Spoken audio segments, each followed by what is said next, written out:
ស្ដីបងប្អូនអ្នកគ្នាថ្ងៃនេះមកបង្ហាញពីបណ្ដាលមុខផ្ទះបន្តិចចានេះជាតកួនមានជីមានអីចឹងណាចាតកួនល្អមែនតើនេះមានជីអង្វងមានដើមមានដើមអីchứមានដើមកញ្ឆាយមានអីចឹងណាហើយតកួនហ្នឹងមកទៅល្មមឡហើយនេះមានគេនេះម្រះត្រូវចាហើយយើងមើលយូរទៅតំណងចឹងយកមកស្លញ៉ាំអញ្ចឹងណានេះព្រោះអីវាធំហើយធំល្មមញ៉ាំហើយចាអញ្ចឹងជាមួយតិចទៀតខ្ញុំបេះយកទៅញ៉ាំតែម្ដងតាចានេះយើងមើលដំណាំមុខផ្ទះបដានេះមានដើមមានចាហើយមានដើមកញ្ឆាយមានអីគេនោះសក្រីលឹកអីចឹងណាចឹងដើម្បីនឹងដាំទៅមុខផ្ទះយើងនឹងឲ្យងាយស្រួលញ៉ាំចាមានម្ទេសមានអីចឹងមកដាំពីដើមចឹងទៅចា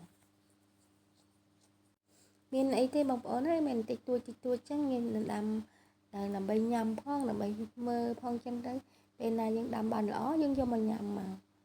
ពេលណាអត់បើសិនអត់សូវល្អទេយើងដូរដំណាំចឹងណាដាំបានទាំងញ៉ាំបានទាំងសុខភាពចឹងចាអញ្ចឹងនេះចាំឲ្យខ្ញុំយកស្លកាត់យកមកស្លទៅបើអីមកទៅតំណងល្អមែនតើចាអញ្ចឹងយើងកាត់មកដូចហើយយើងយកមកស្លអញ្ចឹងយើងឲ្យកាត់ឆាយើងយកមកឆាបន្តិចណាដាក់ខ្លាញ់ហើយដាក់ខ្ទឹមហើយតកួនយើងលាងហើយស្អាតហើយទៅលាងស្អាតកាត់កង់ហើយអញ្ចឹងយើងយកមកឆាទៅយើងឆានៅល្មមទៅក៏ឲ្យយើងlàmទឹកvàoហ្នឹងណាហើយយើងnó cái chiếc ăn này nặng riêng và lấy thì nặng riêng nó mình con gọi là bị chê nhé nè cái những bà làm mồm á hay những con bệnh kia và những làm con bệnh bị đau hai chục rồi nên tôi chụp đặt ở mà được vẫn là bây hai chục nó là mồm làm cho bộ chung qua là ăn kèm là kho là thiêu món hay là lọc hoặc là kèm làm nó mà ngồi bây giờ đi đặt giá gì thì chúng ta là tập bánh nát hai ba đã bọc ổn một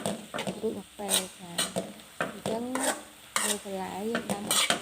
như thế những đâm nhưng mà đo mà đâm bánh này nắng bánh là sẽ việc sao mà còn là kia chụp video rồi